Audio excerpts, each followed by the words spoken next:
para saan ba talaga ang pamahalaan? At kanino ba tayo naglilingkod? Sa panahong ito, kinakalampag na tayo ng ating konsensya na maisaktuparan natin ang tunay na reforma. Mga reformang magpapanumbalik sa tiwala ng taong bayan sa ating institusyon. Tungkulin nating lahat na ituwid ang dapat ituwid at pagbutihin natin ang ating serbisyo sa bayan. Ang sagradong mandato ng pamahalaan ay ang makatarungan, bukas at responsableng pamamalahagi ng yaman at oportunidad para sa ating lahat. Iyan ang dahilan na kung bakit tayo naririto. Yan ang diwa ng Kongreso. Tiyakin na ang bawat piso na galing sa buwis ng ating mga kababayan ay ginagamit ng tama at makarating sa tunay na nangangailangan. Alam natin na binabantayan tayo ng buong sambayanan. Tama lang po ito, sapagkat ang pinag-uusapan natin ay ang pera ng bayan at tiwala ng ating mga mamamayan. Tungkulin nating ipakita na ang Kamara ay isang tahanang ng may tunay na malasakit at may tapat na paglilingkod. Hindi naging madali ang pagpasa ng pambansang budget. May mga pagkakataong nagtatalo-talo ng pananaw at minsan inaabot tayo ng madaling araw sa ating pong pagdinig. Subalit sa kabila ng lahat, iisa ang ating hangarin, ang kapakanan ng bawat Pilipino.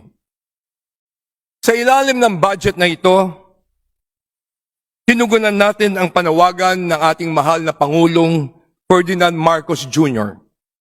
na palakasin ang mga pangunahing sektor ng ating lipunan, lalong-lalo na ang edukasyon, ang kalusugan, at ang panglipunang pangangailangan. Binigyan natin ng pinakamalaking pondo ang sektor ng edukasyon. Mahigit 1,281 billion para sa iba't ibang larangan ng edukasyon. Katumbas nito ay 4.1% ng ating gross domestic product. Ito ay patunay ng ating paninindigan na bigyan ng mas maliwanag na kinabukasan ang bawat kabataang Pilipinong mag-aaral. Kasabay nito, tiniyak din natin na may sapat na tayong pondo para sa kalusugan, infrastruktura, agrikultura, at mga programang panglipunan. Ang bawat proyekto ay sinuri upang masiguro na mapupunta ito sa mga lugar at sektor na higit na mga nangangailangan. Sa ating unang pagpupulong ng Legislative Executive Development Advisory Council o LEDAC, noong September 30, itinakda natin ang 44 na panukalang batas na magtutulak ng reforma at pag-unlad sa ating bansa. Kabilang dito ang mga panukalang RISE, Industry and Consumer Power Act, ang Disaster Risk Financing and Insurance Framework, ang Coconut Farmers and Industry Trust Fund Amendments, at ang Pantawid Pamilyang Pilipino Program Act. Kasama rin sa mga ito ang Department of Water Resources Bill, ang Waste to Energy Bill, ang National Land Use Bill, ang Blue Economy Bill, at ang pag-amyenda ng Bank Secrecy Law at IPIRA Law. Lahat ng ito ay bahagi ng ating pangarap na maitaguyod ang isang matatag na ekonomiya, bukas para sa lahat at handang sumabay sa pagbabago ng panahon.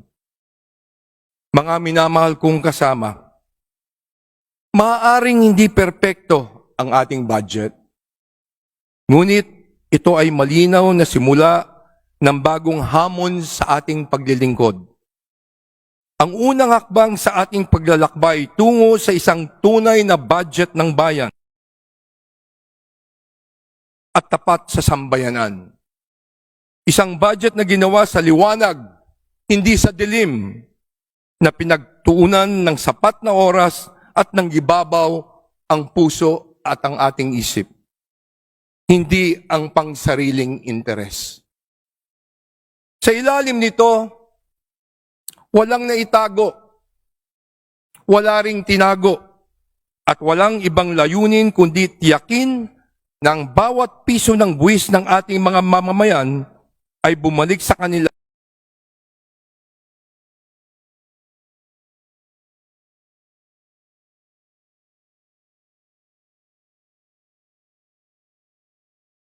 sa anyo ng oportunidad, serbisyo